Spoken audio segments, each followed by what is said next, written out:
Hello friends, कैसे हैं आप सभी। मैं स्वागत करता हूं आप सभी का आपके अपने यूट्यूब चैनल पर। और जैसा कि हमने अपने जो सिक्स्थ क्लास है, सिक्स्थ क्लास के जो इतिहास की बुक है उसके माध्यम से एनसीईआरटी को शुरू किया हुआ है। और आज उसी कड़ी को आगे बढ़ाते हुए हम सिक्स्थ क्लास के इतिहास के लगभग अंतिम चरण पर पहुंचने वाले हैं।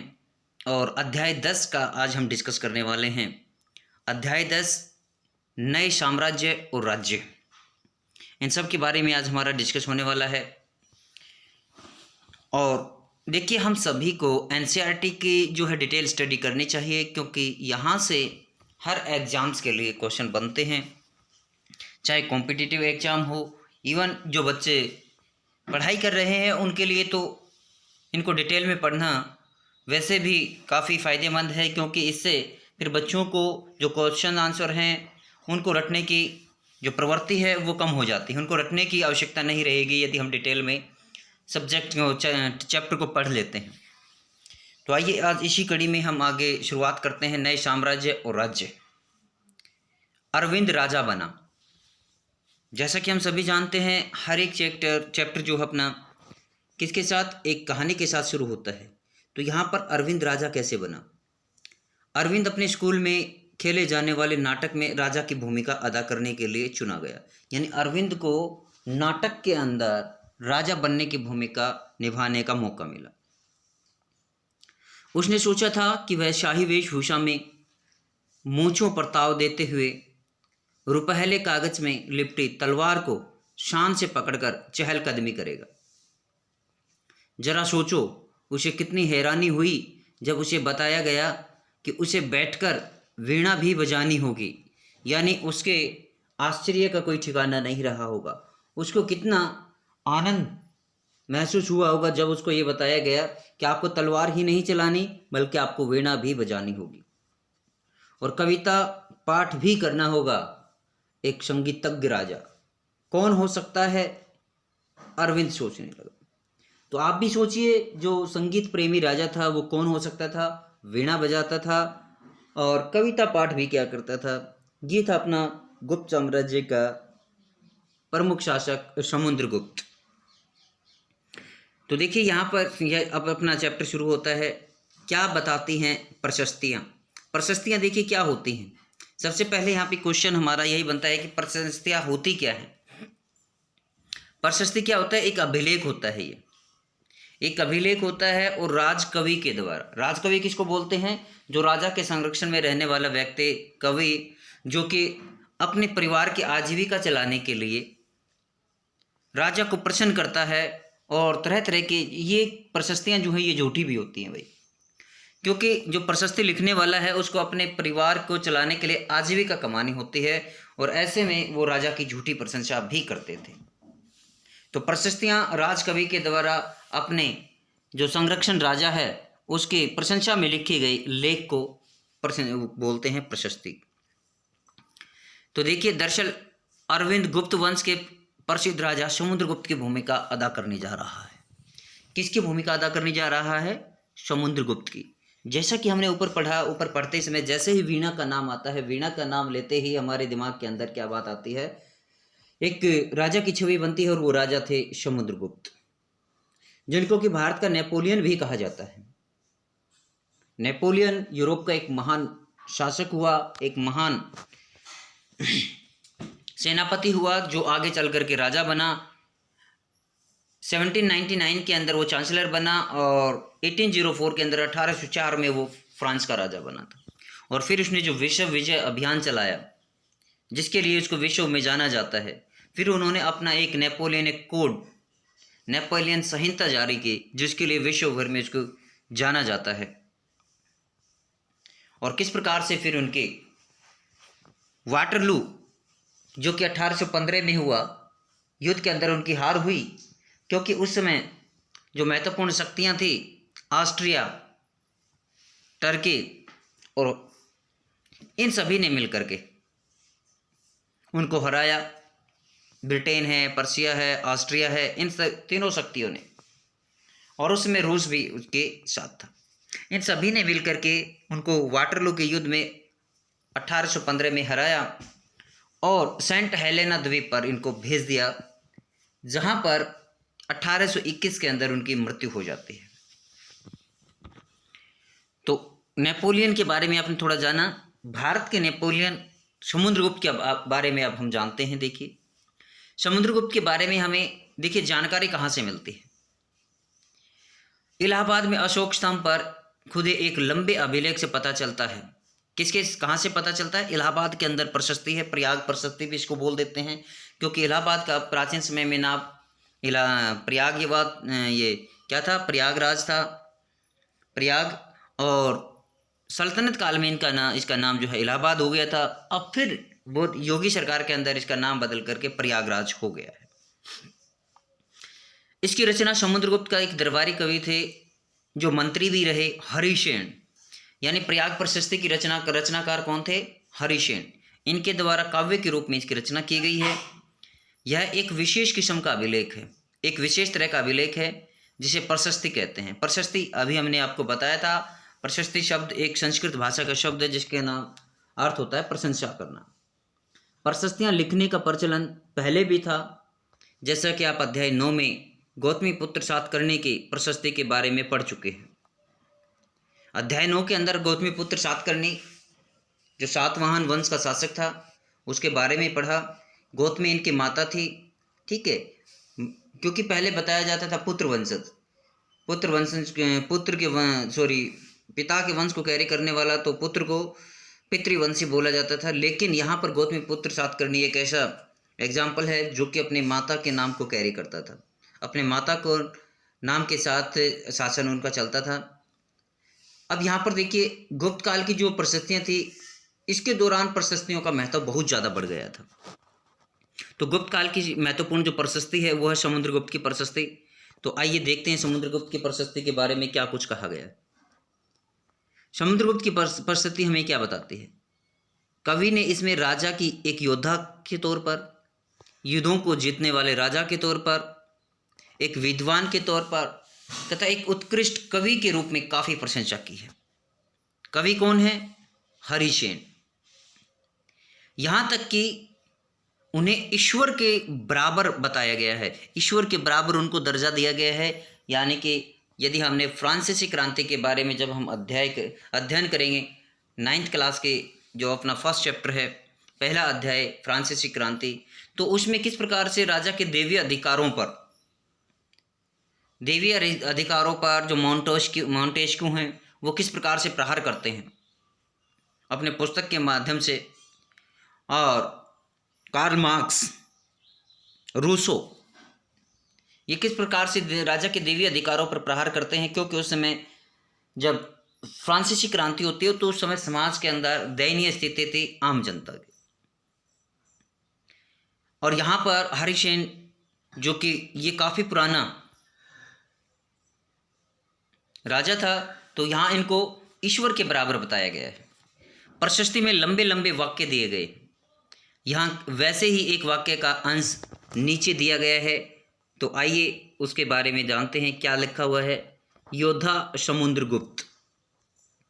तो देखिए योद्धा समुद्रगुप्त के बारे में किस प्रकार से क्या दर्शाया गया है। योद्धा समुद्रगुप्त, जिनका शरीर युद्ध में कुठारों, कुल्हाड़ियों, तीरों, भालों, बर्छों, तलवारों, लोहे की गदाओं, नुकीले तीरों तथा अन्य सैकड़ों हथियारों से लगे घावों से दाग से भरा होने के कारण अत्यंत सुंदर दिखता है।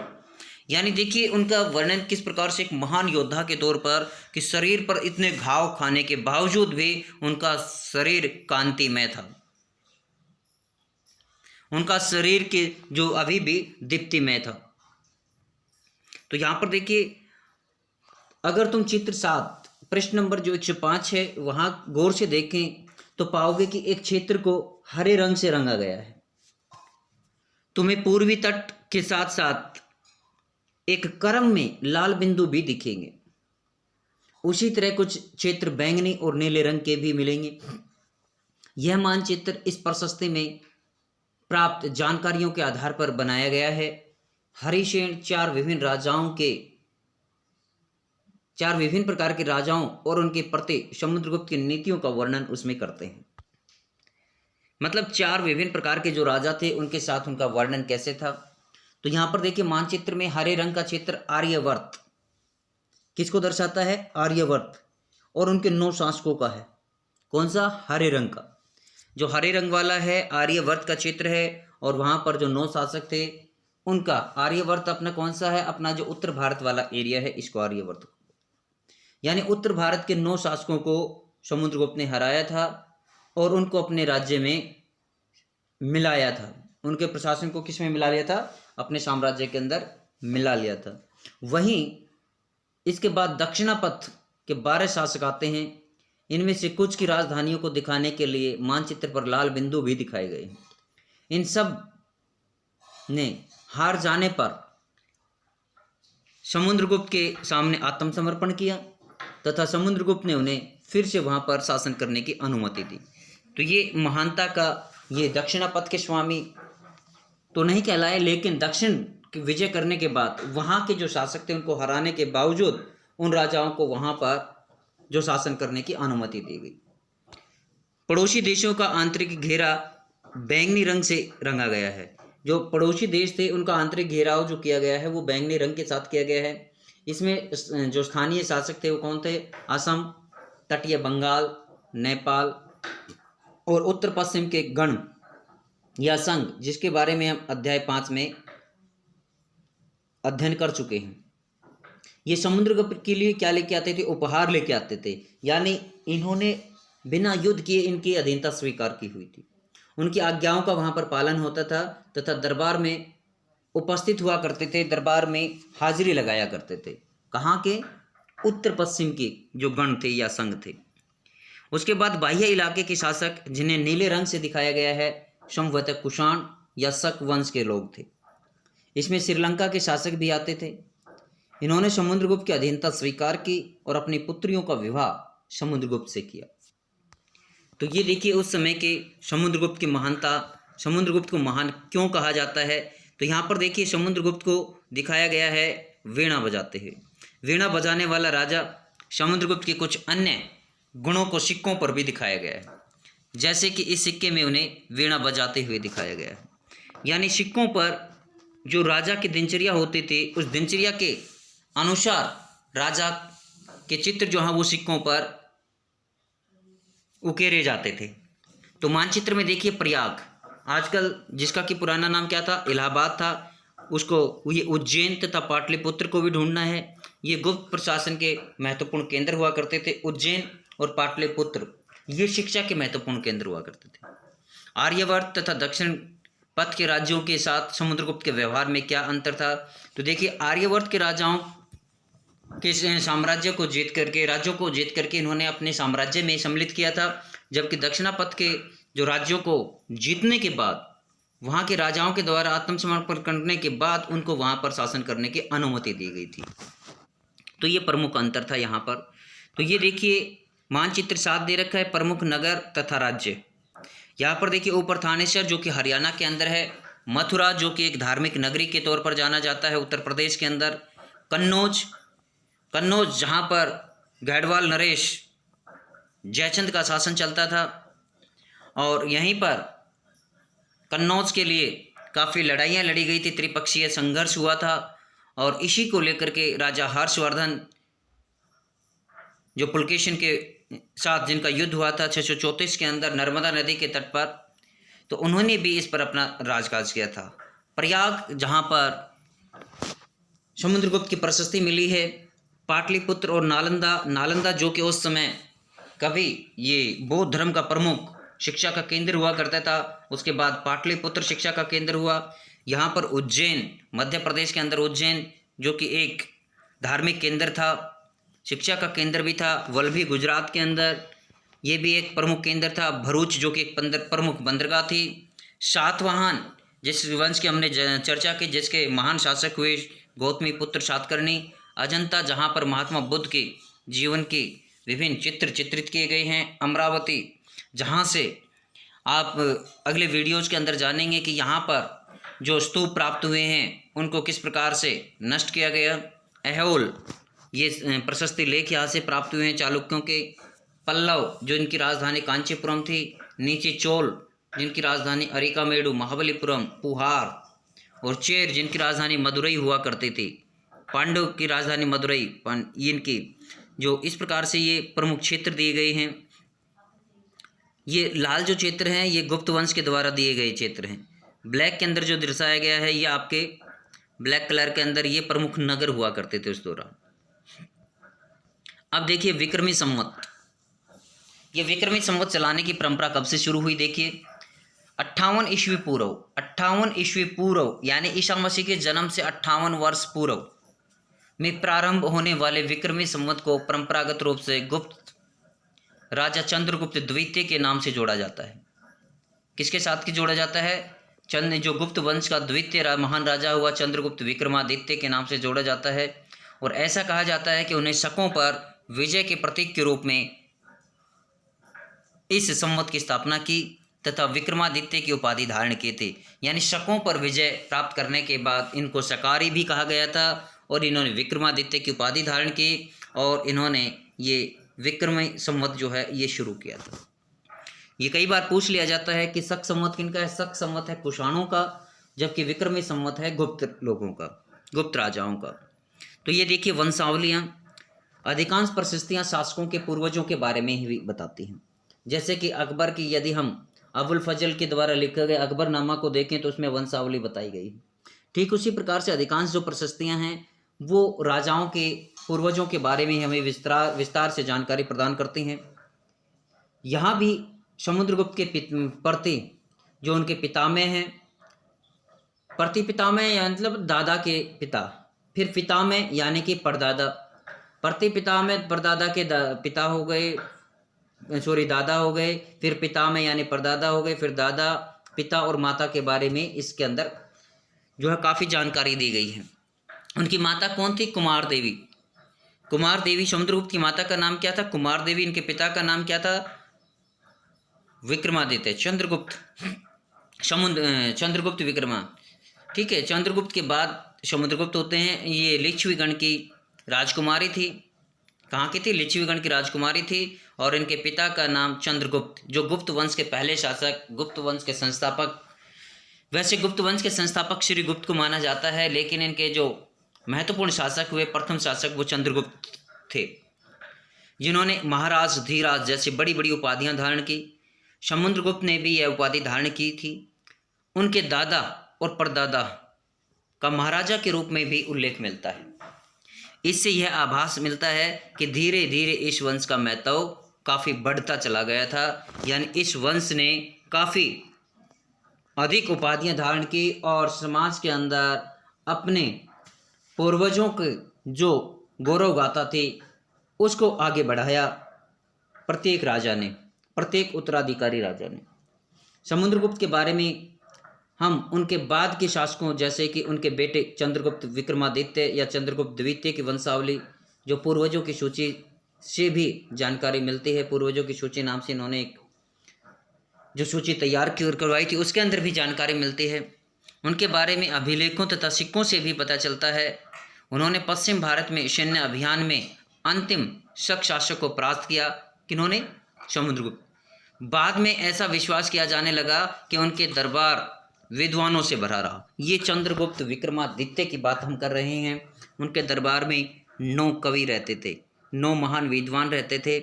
इनमें से कुछ के बारे में हम अध्याय 11 में जानकारी हासिल करेंगे।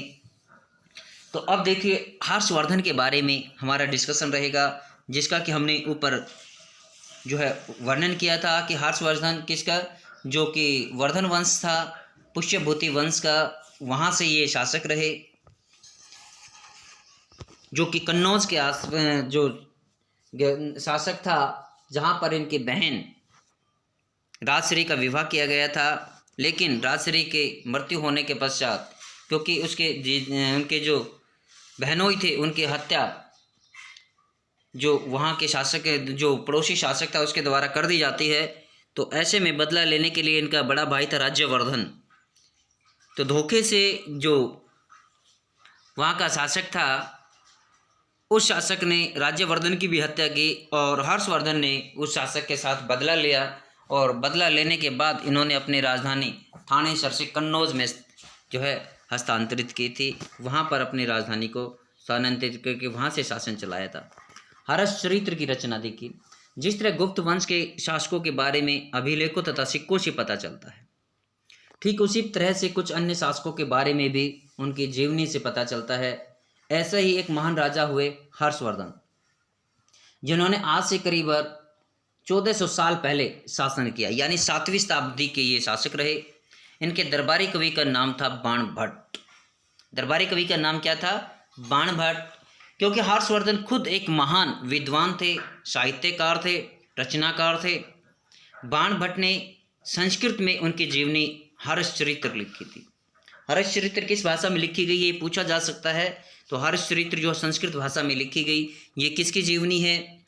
हर्षचरित्र नाम से देख करके हमें लगता है कि शायद ये हर्षवर्धन के द्वारा लिखी गई, लेकिन ये बाणभट्ट के द्वारा लिखी गई थी। इसमें हर्षवर्धन की वंशावली का वर्णन करते हुए उनके राजा बनने तक का वर्णन मिलता है। इन्हीं के शासन के दौरान चीनी यात्री ह्वेन-त्सांग, जो कि 629 ईस्वी में भारत आया, 634 ईस्वी तक उसने इधर भ्रमण किया और 634 ईस्वी में हरियाणा के जो कुरुक्षेत्र है, थानेश्वर है, वहाँ पर ये आए, जिनके बारे में हमने अध्याय 9 में भी पढ़ा है। ये काफ़ी समय के लिए हर्ष के दरबार में रहे। कौन? ह्वेन-त्सांग है। देखिए, इसको लिंक करना कोई बड़ी बात नहीं है से हर्षवर्धन और है से ह्वेन-त्सांग। इस प्रकार से हम इसको लिंक करके याद कर सकते हैं। तो उन्होंने वहाँ जो कुछ भी देखा उसका वर्णन किया। ह्वेन-त्सांग की पुस्तक शी युकी के अंदर इन्होंने अपना वर्णन किया था। हर्ष अपने पिता के सबसे बड़े बेटे नहीं थे। हमने ऊपर बताया था कि इनके बड़े भाई का नाम था राज्यवर्धन, और अपने पिता और बड़े भाई की मृत्यु हो जाने पर थानेसर के राजा बने थे ये। उनका बहनोई कन्नौज, जिसका कि हमने ऊपर डिस्कस किया था, ये उत्तर प्रदेश का क्षेत्र है, बंगाल का शासक था। बंगाल के शासक ने उनको मार डाला था। तो हर्ष ने कन्नौज को अपने अधीन कर लिया और बंगाल पर भी आक्रमण कर दिया और वहाँ के शासक को हरा दिया। मगध तथा संभवतः बंगाल को भी जीतकर उन्हें पूर्व में जितनी सफलता मिली थी उतनी सफलता अन्य जगहों पर हर्षवर्धन जी को नहीं मिली। जब उन्होंने नर्मदा नदी को पार करना चाहा, दक्षिण की विजय की ओर उन्होंने जब अभियान चलाया, तो इस कोशिश के दौरान नर्मदा नदी के तट पर चालुक्य नरेश पुलकेशिन द्वितीय ने उन्हें रोक दिया। भयंकर युद्ध हुआ। 634 ईस्वी की कहानी है ये, जब ये युद्ध हुआ नर्मदा नदी के तट पर। तो यहाँ से फिर हर्षवर्धन ने कभी दक्षिण की तरफ मुख नहीं किया। तो यहाँ पर देखिए, अब हम जानेंगे पल्लव, चालुक्य और पुलकेशिन द्वितीय। चालुक्य नरेश, पुलकेशिन द्वितीय, जिनकी प्रशस्तियों के बारे में। चलिए, आज के लिए हम वीडियो में इतना ही डिस्कस करते हैं। पल्लव वंश और चालुक्य के बारे में हम नेक्स्ट वीडियो के अंदर डिस्कस करेंगे। आज के लिए इतना ही, क्योंकि वीडियो लंबी होती जा रही है और ऐसे में फिर आपका टॉपिक जो हो, क्योंकि कई वंश इसके साथ अटैच हो जाएंगे और ऐसे में फिर आप इसको अच्छे से समझ नहीं पाएंगे। तो आज के लिए वीडियो में हम इतना ही डिस्कस करते हैं। Thank you, have a nice day.